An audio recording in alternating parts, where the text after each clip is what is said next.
Hi மச்சி, நான் உங்கள் விக்கி ப்ரோ. இன்றைக்கி வந்து 3 ஆப்லேயுமே வந்து நம்ம வந்து வேலை செஞ்சுருக்கோம். போர்ட்டலில் பார்த்தீங்கன்னா ஒரு 120யும், ரேப்பிடோவில் ஒரு 180, 120, 220 சம்திங் ஏதோ எடுத்திருந்தேன்.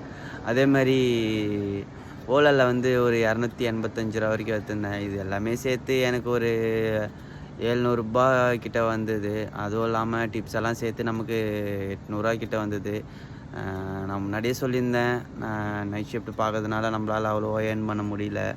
ரொம்பவே கஷ்டமாக இருக்குது. ஈவினிங்கில், அதுவும் இல்லாமல் ஈவினிங்கில் ஓட்டுறதே ரொம்பவே கஷ்டம் ப்ரோ. இது எல்லாமே பார்த்தீங்கன்னா வெறும் 3 ஹவர் தான் ஓட்டியிருப்பேன். அதுவே சுத்தமாக முடியல. ஈவினிங்கில் ஓட்டவே முடியல. மார்னிங்கில் தான் ஓட்டுறதுக்கு வந்து கரெக்டாக இருக்கும் பைக் டாக்ஸி எல்லாம். ஏன்னா அப்போ தான் வந்து கஸ்டமர்ஸும் அதிகமாக வந்து அமௌண்ட் ஆட் பண்ணி போடுவாங்க. எனவே டே 3யோட ஏர்னிங்ஸ்ன்னு பார்த்தீங்கன்னா ஒரு 800 வரைக்கும் நம்ம ஏர்ன் பண்ணியிருப்போம். அதுவும் டிப்ஸ் எல்லாம் சேர்த்து தான். பெட்ரோலுன்னு ஒரு 150 போனாலும் கையில் ஒரு 650. டே 3யோட ஏர்னிங் 650 தான் ப்ரோ. பாய் மச்.